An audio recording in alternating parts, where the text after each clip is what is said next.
probably start with some housekeeping. We've got rid of the Patreon, and we're now moving into something more on brand, which is buy me a coffee. Cheers. Can they see the coffee?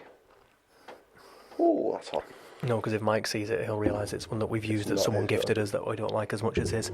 We love you, Mike. And so, in what is becoming an annual tradition, this is the Valentine's Day special. Oh la la. We could put some sound effects. We won't. We won't. But we could. We know how. Do we? You do. I don't. And I'm the one editing. Anyway. Valentine's No, you're Day not. Special. We did reveal it on the first episode. But anyway, Valentine's Day special. Annual tradition, Valentine's Day special. This one's a bit different from last year, but it still remains amongst the theme of love. We've binned off penis-shaped buildings. For the most part, I'm pretty sure we said goodbye to them. I know. I have it on good authority that's not on this presentation. No, we've been a little bit more mature. Yeah. But architecture and love, Phil. What do we know about that? Quite a bit. Yeah.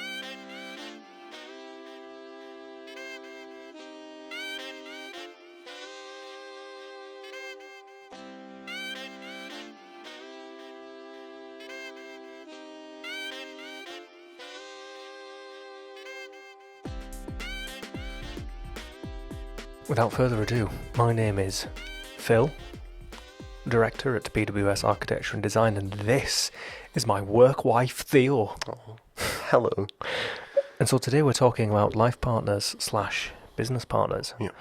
So, of course, as we all know, it's very common. You have a life in business, don't you? A wife in business. I do. A wife in life. But my wife is our admin. Yeah. Because she has a degree in accountancy, whereas I think what we're focusing on today primarily is couples who do be designing together. Oh, they do be do. They do be do in the design. Which I think is ironic that I'm in the situation I'm in where I have my wife working with me, considering when I started university, I was in a relationship with someone on the same course, and the tutors said, oh, people on this course tend to end up getting together and staying together and getting married. There'll be people in this room that get married. You hate your job together. But that didn't, we'll hate our job together, but that didn't work, did it? Because here I am, married to an accountant. The person who you run your business with. You, however... I do have a girlfriend on the course with me. You do? Yeah. That's how we met. It was love at first sight. First sight meeting. Yeah. First sight meeting, yes.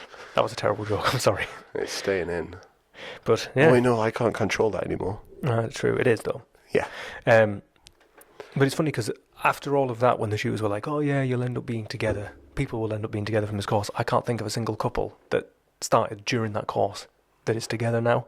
So, clearly they jinxed it. Well, that's good to know. Yeah, even though several came and went. But as I say, in my case, I have my own wife working with us. She obviously helps me run the business. She's not a director, weirdly, but I'm sure she was. I thought she was, but she was meant to be. Coffee. Do you know what? Someone should buy you a coffee. Someone should buy me a coffee.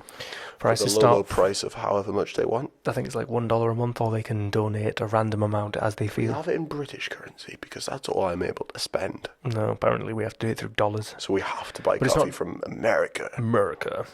Bald Eagle coffee. I'll probably put some tariffs on us. So that's political, isn't it? Probably. So what we've done today is brought an example of a few architecture and design couples. No, we've got a few. We've done some work. Yeah. Which is a nice change for us. Your idea was for us to do quite a lot of work, and I said no. Well, it was either we compromised. It was either inch deep, mile wide, or mile deep, inch wide, and I think we went more for something somewhere in the middle. Yeah. Inch deep, inch wide. Yeah. I've heard that before. I knew that was coming. Our Valentine's Day. About the depth of doors and such, back doors. So I think we probably start with one of the more well-known and significant duos, Charles and Ray Eames. And here they are now. I should say, Phil, because Did you do a screen record? No. Okay, so we're not going to have what we had last week for the awards. It'll be easy enough to pull together. That was really convenient, but it's not in that order on your notes. Oh, God. Okay. It's probably close. Okay. But I can tell you for a fact the next one isn't even on there. as we know, it's a husband and wife duo, We do. and they were significant contributors to modern architecture and design, and I think everyone knows them best for... The chair. Yeah, as Which much is as on the the screen case now. study 8, which is the house, the Eames Yeah. House, is fantastic. You can buy one of those Eames chairs. Just take a... John Lewis is where I found just a quick Google. John Lewis appeared top of the charts. How much? Hazard a Trying guess. to be reasonable. It's plywood, leather, bit of stuffing. 1,200. Do you want to play hot or cold? Yes, I do. Okay. Pick another number. I'll tell you if you're colder or hotter. Yeah, that's a good point. 1,100. Where did you start? 1,200? 200. Okay, cold. Oh my days. 2,000. Warmer. 2,500. Warmer. Oh no. 3,000. Warmer. Oh no. 5,000. Warmer. Oh no. 6,000. Still getting warmer. Oh, this is horrible. 10,000. You're pretty much on the money. No way. Yeah. You're kidding me. Nope. It was like £10,600 plus delivery. We don't charge that much for an entire job. I know. It's mad, isn't it? Plus delivery. Plus delivery, but the delivery was Postage and packaging. yeah, postage and packaging applies. You're Imagine spending, having to spend £3 on your £10,000 chair. that'd be where I draw the line, I think. Yeah, I'd go pick it Expedited up. delivery for $4.99. Imagine it's Royal Mail, you'd never get it. They'd leave it in a safe place around your neighbour's house. Yeah, you'd get it, but it'd be in pieces. Yeah. Which I found crazy. They invented Sorry, I just realised. Oh. After that, I got quite a few adverts from Tuomey. Advertising one 99 for... pence. No, it was... I think it was 20 quid. But they had a special deal on. If we bought 2, we could have it for 30. And the temptation was unreal. Can you Eames imagine just chair. sticking a couple of Tuomey Eames chairs in the office? Imagine the poor child that had to make that. Bending the wood by hand instead of with the special patented machine. Or steam. Yeah. Just bending it by hand, breathing on it. So they invented the Kazam machine, which is the machine that bends the wood, and that's kind of what gives them their style, is their ability to bend wood, because they were kind of the first to do it. They actually designed a splint that was used in World War II, and I'm pretty sure they patented the splint. So they were like the people who made splints for broken legs in the war. It was just a single straight with a bend on it. They've done a lot of stuff. They've done photography, videography, Film, that's industrial what that is. design, art. Yeah, and obviously architecture, which is key for this. Yeah. And I think they're very Bauhausy, dare I say that. I think they're what Bauhaus should have been. Ballsy. Because they're like, it's the bright colours, it's the simple shapes, and it's so fun and I think though playful. when someone paves the way first, like Bauhaus did, it's quite easy to kind of see it and go, this is how we actually do it better. Or the technology advances. You find a lot of these like early designers, they were ahead of the technology of this. When you look at the Villa Savoie, it was ahead of its time, so far so that the technology just doesn't work. I was talking to some of our audience about this, and we were both saying about how the problem with like legitimate... Is this you talking to your mum? No, Sophia. Oh. It's the audience, they're in the office. That's fair. Like the actual Bauhaus of the Bauhaus time was all just kind of brutalist, but with extra steps, with more shapes. I think painted a bit green. But that's the thing, blue. when you look at the external architecture, none of it's coloured.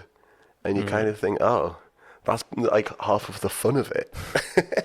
Got some Bauhaus prints through there. Yeah. It's like the interiors are fantastic, but the exteriors just don't live up to it. They just don't match up, no. But these guys, I think, do a really good job of it. And I think their most famous work is Case Study House number 8, or the Eames House as it's been, which is a cracking bit of modernist. That was by, I think it was, obviously it was their house, but it was designed for like an artist or something. I actually don't know that much about the background of it, so I'm hoping what you're saying is right. I'm sure we'll find out in the comments that I'll respond to with sarcasm. Yeah, well, I got my information from the Eames website, and it's all like labelled as case study this, case study that. Obviously that house is the main one. But I think it was some artist who was doing a bunch of case studies on a series of work and was like, I'm going to use your house. Yeah. Because it's Lucia Eames, the daughter, that's inherited it and has now turned it into that non-profit, the Eames Foundation. Right. But it's still a historic house museum maintained by the Eames Foundation. And it's been designated a National Historic Landmark in 2006 and serves as a pilgrimage site for nearly 20,000 visitors a year, and reservations are required. This one's going to be such a change of tone for everyone, because they're going to be like, why are they whispering? There is a baby next door, and There it is. is trying to sleep. She is trying to sleep. Sorry, I can't call Phil's child it. Yep. Or anyone's for that matter, I think. I don't know. I've been told. Anyway, they're, like you say, best known for their work with plywood, such as the Eames lounge chair and the Eames lounge chair with ottoman, which is the £10,000 one. How much is it without the ottoman? Like £8,000? No, so it's different. I want to know how much the ottoman Eames is. chair is different from the Eames chair with ottoman. Well, like, is a different design? Yes. Because obviously the one on the screen. Yeah, it's so that the other one ottoman. doesn't have the leather. It's kind of like a buckety shape with the... Anyway. Yeah. But they've also worked in textile, film and exhibition design. They've been busy. One thing I noticed on your extended list, which doesn't really come through, Which on I've deleted on the short notes. list, Yeah. a lot of the couples you found were all furniture makers as well as architects, and I find it really interesting that the thing they do together is the furniture, and it's always like your show of love is one of you might be an artist and the other one's an architect, and you go, well, let's make a chair. here's something like a mid-ground. Well, I find a lot of people who like architecture like product design. I nearly did product design. Yeah, I did a bit in my last project. Maybe that's what we should do. I designed Should an we design entire some vertical chairs? farming system. Nice. Because I couldn't find it, so I was like, make it. I'll just do it myself. Maybe we should do that. We should design some chairs for the office, because you break all of the chairs and everyone in the office doesn't like standard chairs. Well, that's just offensive because Sophia's broken more than me. That is fair, she has. So Should we move next, into the next one, are some of my Scottish pals. I say that they were dead long before I was born. Charles Rennie Mackintosh. Braveheart. And Margaret MacDonald Mackintosh. Oh yeah, this was funny. So all of the... I'll get to the funny bit when we get to it, which is a few slides down the line. But they were married in 1900 exactly. Ooh, good year. Yeah, good solid year. Change of the millennium, let's get married. Margaret was an artist and Charles was an architect. They were part of, I think, the Glasgow Four, which is these four pals who studied at Glasgow School Are they of Art. two of the four? Yeah. Cool. Yeah.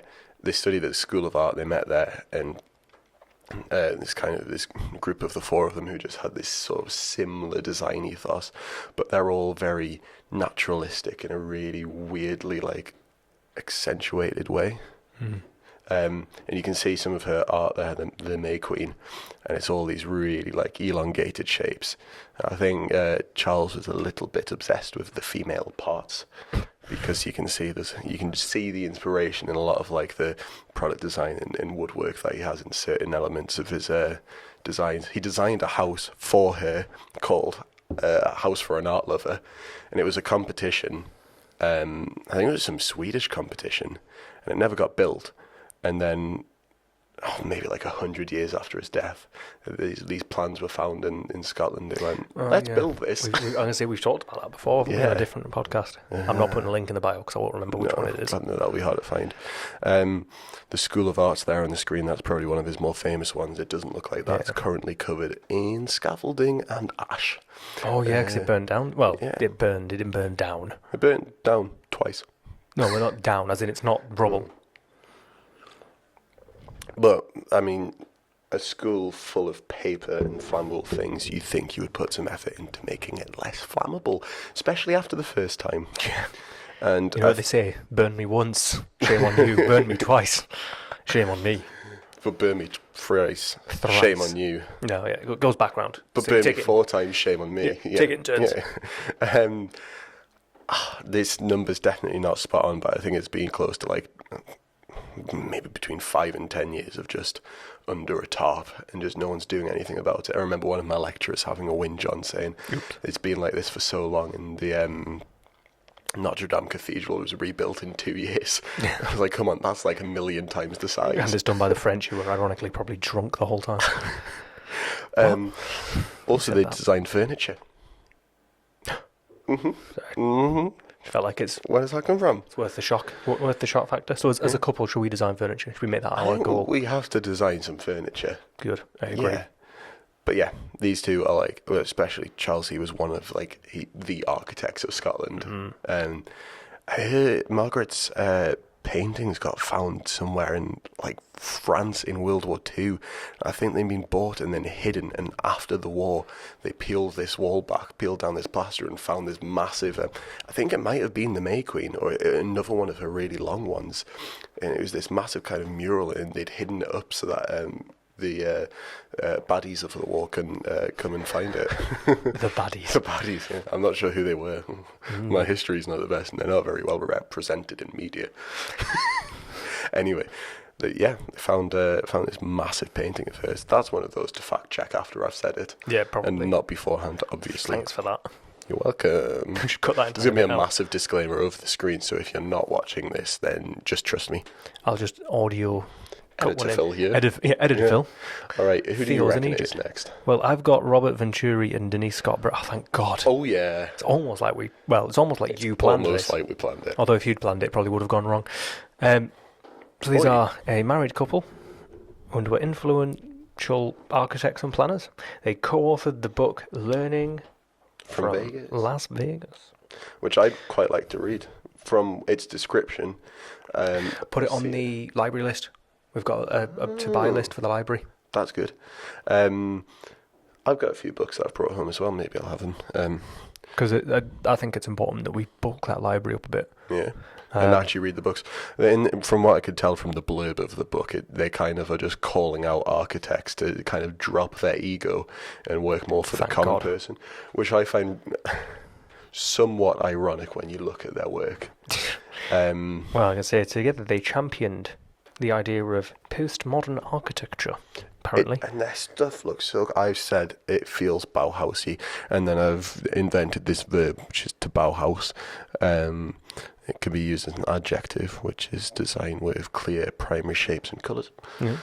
So there you go. To I didn't- Bauhaus. I didn't realise they were American, Yes. which is odd. I don't know why. It I don't know. sounds kind of Italian, I reckon. Yeah, I thought- Venturi. I thought Venturi might have been European, sort of Central European, and Scott Brown might have been Scottish for some weird reason. Maybe because it's Scottish, and maybe because I can think when I see the name Brown, I think Gordon Brown, the Scottish MP or whatever it is, PM even we used to have. I haven't met a lot of Scottish people with the surname Scott. That would kind of be like having the surname of Brit if you were from the UK, from England even. Well, no, just I do from know the UK. someone whose surname is Britain. Oh, dear me. Yeah. Um, But yeah, so they're American or like being architects. called John USA, which is the most American It's John Smith, if you've not watched American Dad. Oh, yeah. But yeah, so their work has influenced how architects, planners, and students think about architecture. So Venturi was born in Philadelphia, in Pennsylvania, on the 25th of June, 1925, and died there on September 18th, 2018. And Scott Brown was born in, Northern Rhodesia, now Zambia, Oh, wow. in 1931. They married in 1967, and their works include the Sainsbury wing of London's National Gallery, which Impressive. is a lovely... but you can't see it on your screen.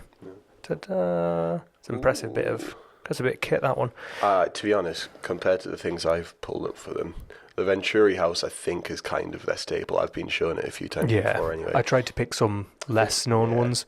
I think know he I've kind designed that for his mum. Yeah, and then there's the Heinz Architectural Centre in the Heinz? Carnegie Museum. Oh, neat. Very pretty. Yeah. And I've got it the wrong way around. That's the one I just showed you. Sorry, was the Nikko Hotel Spa and Resort in Japan, and then the Heinz Architectural Centre. It's And the Bevies and Beans. kind of got to zoom in a little bit to see it properly. Oh, right, But that's a nice bit of kit as well. So their writings include Complexity and Contradiction in Architecture in 1968, and again Learning from Las Vegas in 1972. And They Venturi. co-authored it with a third person whose name I can't remember, but it's probably important to credit them. One thing that I've heard a lot of is less is more. Usually when someone says the words less is more, someone pipes in with less is more. Didn't realise that was actually a phrase by Venturi himself. Was it? Yeah. As a postmodern alternative to Mies van der Rohe's, less is more. I like the Children's Museum of Houston, which I've got up there. I've realised a lot of their well-known stuff is they take very classical elements and just blow them up. Yeah. That's like the then first one I showed you, the Slap on a Sainsbury's colour. wing. Yeah, slap on a colour that even I can see. They've got like a proper set of fancy columns going on. I think it's Corinthian columns. Someone's going to correct me on that because I'm terrible at remembering Doric, Ionic, and Corinthian. But then they've just chunked a couple of holes through it. Yeah, it'll be taking the piss out of the fact that they're not necessary. Yeah, and then they're considered amongst the most influential and visionary architects of their time, which I think is objective rather than subjective, obviously. And Venturi was awarded the Pritzker Prize in Architecture in 1991, but Denise's name was not included, Mentioned. which I think is a bit of a shocker. I don't think I know. she was an architect with his firm. I think she was a planner. And I know they both worked as planners, and I think I've found their current company, actually. It's kind of, obviously these two aren't working there anymore, but they still try and play off all of the things they did. And I've just tried to Google it, and of course I've unplugged the Wi-Fi to plug in there. But yeah, they still have an entire planning department somehow, which I find interesting. No. I'm sure there's no conflict of interest in that. No, definitely not. Imagine if I was a planner working at this firm. I'd just approve everything. It'd be helpful, not gonna lie. It would be incredibly helpful. So Maybe the Americans have an interesting way of doing it, which... possibly. Anyway. But it would make sense to have architects working in planning. Yeah, could you it would imagine be that? easy Someone to see who into the knew actual, what they were doing. to actually see into the merit of the design rather than going... and understood the context of everything as well, and had 7 years of training on everything they look at every day. Crazy. Oh, that sounds preposterous. Next. Moving on. I've got Alison and Peter Smithson. I had a rant at one point in this and then forgot to keep taking notes, I'll be honest. Okay, fair enough, that's fine. It's going on the screen. I'll just keep rolling. So Alison and Peter Smithson. I started this one off with the simple sentence in setting the tone. I am being held against my will and forced to learn more about brutalism. Yep. They studied... That's my boy. Yeah, was Peter that studied at Newcastle? Or did Yeah, they both? so I kind of decided when I was reading through... Have a local. A local, yeah, exactly. So they're prominent figures in the British Brutalist movement, and the Smithson are known for their innovative approach to architecture and urban planning. They are credited with developments like the Robin Hood Garden housing complex in London. So Alison... Were you taught about them at uni? No. Were you not? No. Because they went to Newcastle. Yeah, I didn't go to Newcastle, I went to Northumbria. I went to Newcastle for my Part 3 only, which is more the practice management rather than designy stuff.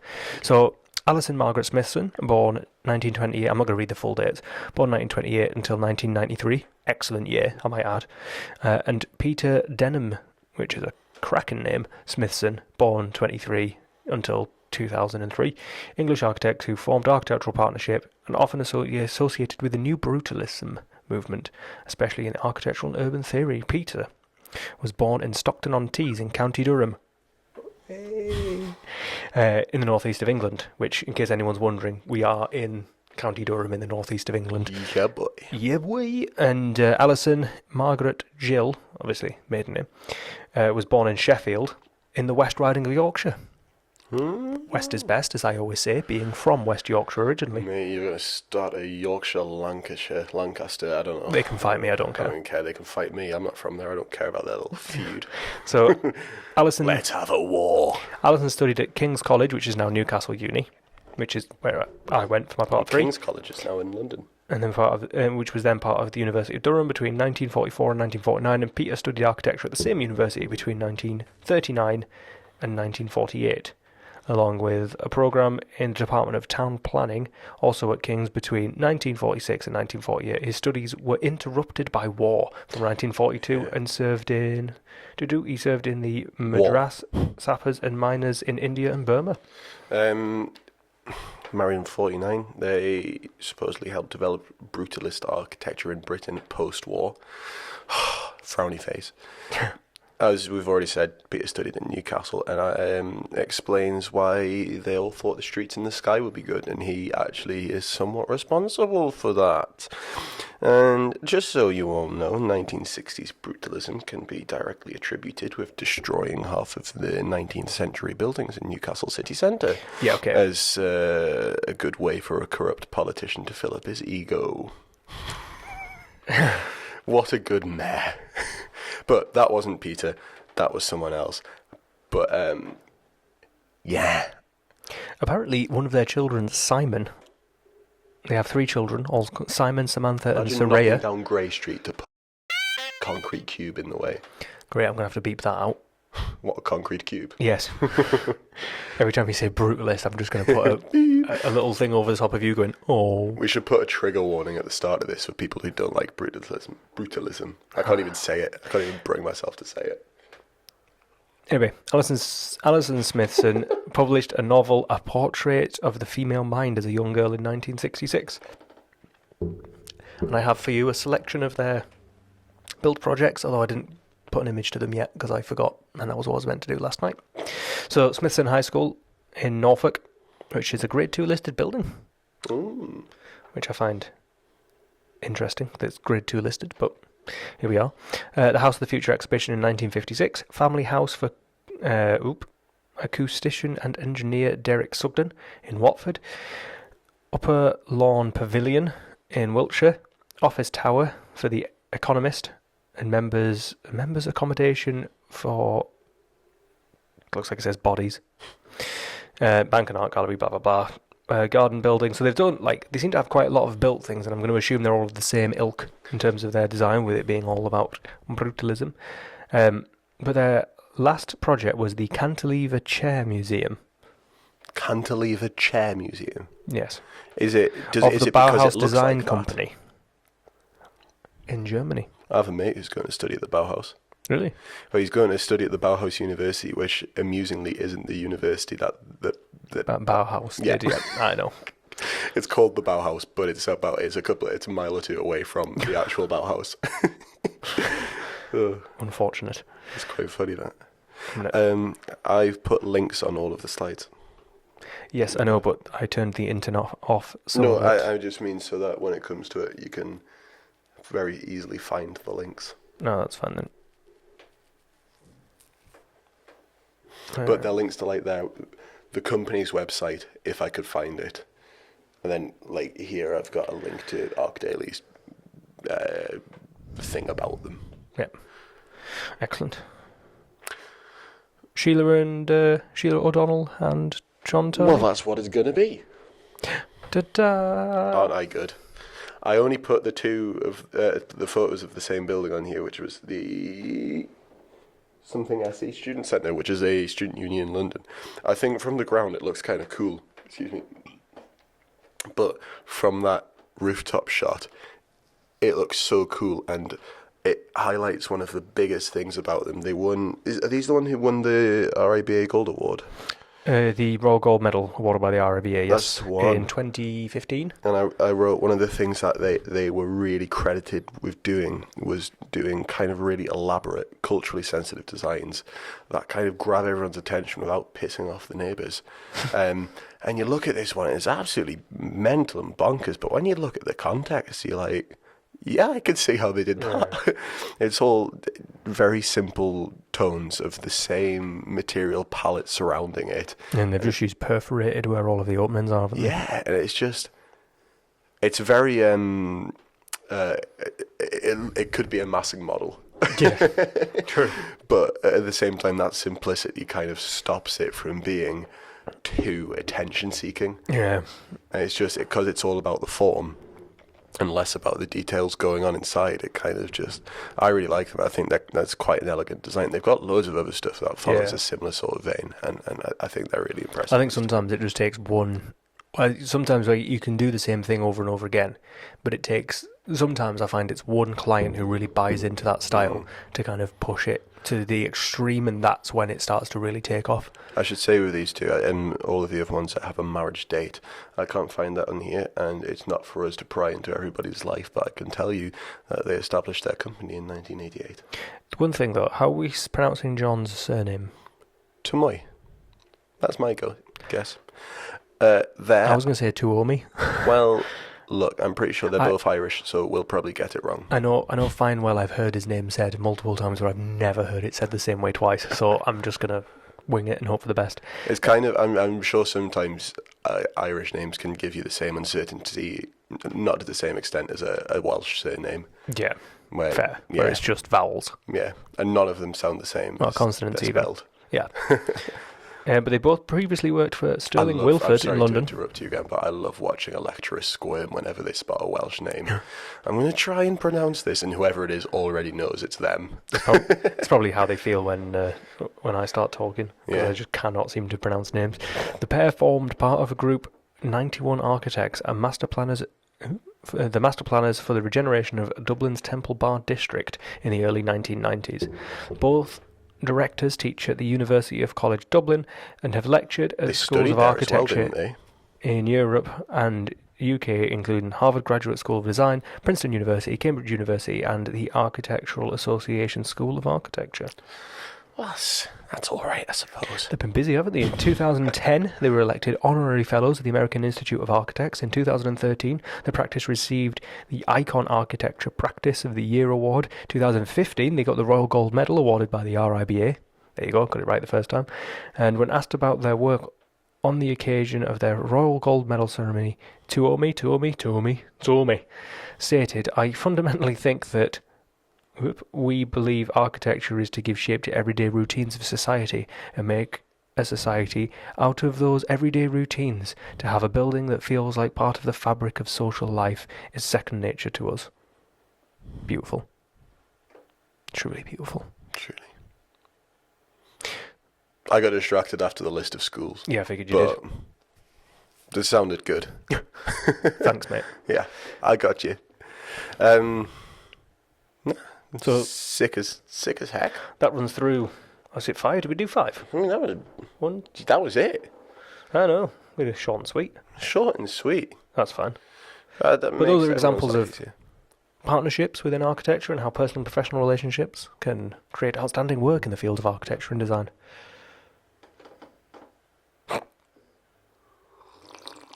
I like that we've just put a closer where we show a bunch of buildings that look suggestive. Might be a bit much. What do you think? Question mark. I like that we talk to each other in our notes. I think our logo has a slightly suggestive looking thing in it.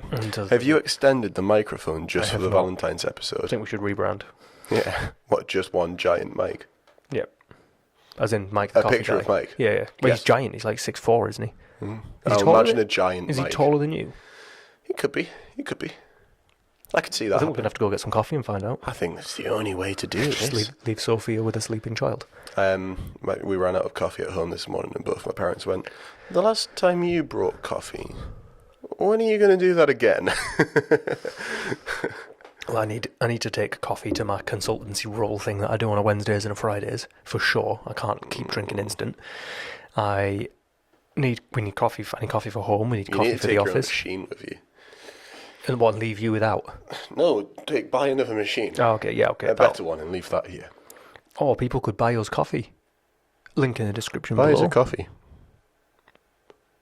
We love you, viewers. I feel we're doing well in terms of actually getting things recorded and getting things out. Yeah, like we said we would.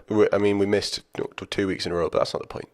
Well, we've been busy. But Yeah, we've had a lot set going aside on. time Phil to do doesn't have cancer, okay? And that's one thing we've been busy with. Are we going to put that one out there? Today I found out I have beaten cancer. Yeah. That was my morning sorted. Alright, make it all about you. You've just mentioned it. I wasn't gonna. I just thought it didn't need to be said. No, I like the idea of just wording it as today we found out Phil doesn't have cancer, with no precursor that you might have had it in the first place. I'm pretty sure I don't either, but we don't know that for certain. We know for certain that you don't. For now, anyway. You might be more healthy than me in terms of cancer. I doubt it. We don't know. That is true. We may never find We out. know for a fact you're healthy physically, But not mentally. not mentally.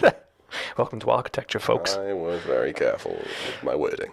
Well, that about wraps up Yeah. episode 3 for this year. The life partner over business partner conundrum.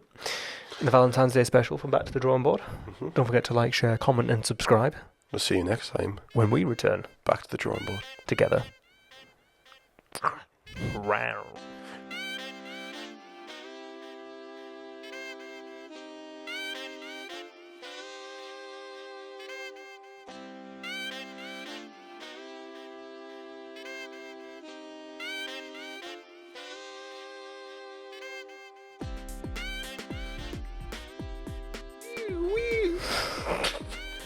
When you're going through some of the lists of projects. I was thinking about Sky's been telling me about this place she's hoping to get some part one experience. Are we hard dropping the name because it's still recording? Chill. This might be a story you guys want to hear. And they do a lot of like historical buildings. Yep. And she was showing me through the list, and she went, I don't think they've done anything too major. And the third... Was it Mies van der Rohe? The third building on their list was the National Gallery of London. Oh, right, yeah, nothing major. That old chestnut. Yeah. The fifth building on the list was, you might have heard of this one, Durham Cathedral. You viewers may know it as Hogwarts, School of Witchcraft and Wizardry. Do you know it? I didn't know that. Well, stop. I don't like Harry Potter, to be fair. I heard the other day that you have actually watched it. I have, yes. Hannah made me watch them both. She still hasn't watched Lord of the Rings. Well, listen, something needs to be done about that. We're doing a Valentine's Day special all about people in relationships and then revealed how terrible our partners might be. Hogwarts is the courtyard of Durham Cathedral. So whenever you see them in the courtyard, that's what that is. Was there not one up in Alec? They've got a few castles that they use for different shots. So they did. I'm sure it was the Quidditch thing they did in the Alnwick Castle Gardens. I'm sure there's a couple in Scotland as well. I know there's the railway in Scotland. But yeah, no, the courtyard, Durham Cathedral. Oh, nice. So that's one of the things that they've worked on. The list was actually massive. I'm pretty sure they did a bit of UCL, the world's best architecture school. I applied for that. How'd that go? They gave me an offer. Did they? Yeah. And then they sent me a message saying, oops, that wasn't for you. Oh. Bit devastating, really, guys. That's pretty... It's sad. Pretty bad. But then you'd have never met... And I would have never met Sky, and this would have never happened because we wouldn't have been talking about Sky.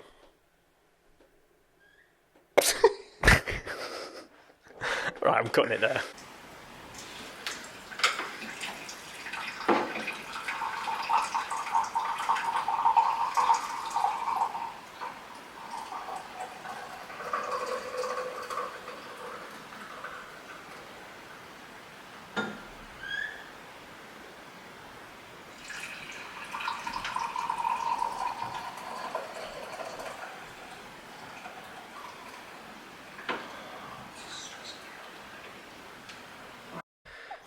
Because it will put you have all of your voice on the top side of the line and all of mine on the bottom side. Yeah, that's what it's doing. It's recording, by the way. Is that recording? Yes. I thought you said it wasn't. Red light. It means recording. The red light doth mean a recording. The red light doth mean. We going in there? And we are. We appear to be moving. We good to go? Quick tash. Quick tash sheet. Cool. So. Google is typing up.